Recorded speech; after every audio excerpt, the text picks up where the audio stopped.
ರಾಘವೇಂದ್ರ ನೀ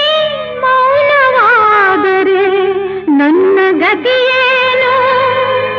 ನಿನ್ನ ಕರುಣೆಯ ಜ್ಯೋತಿ ಬಾಳ ಬೆಳಗುವ ತನಕ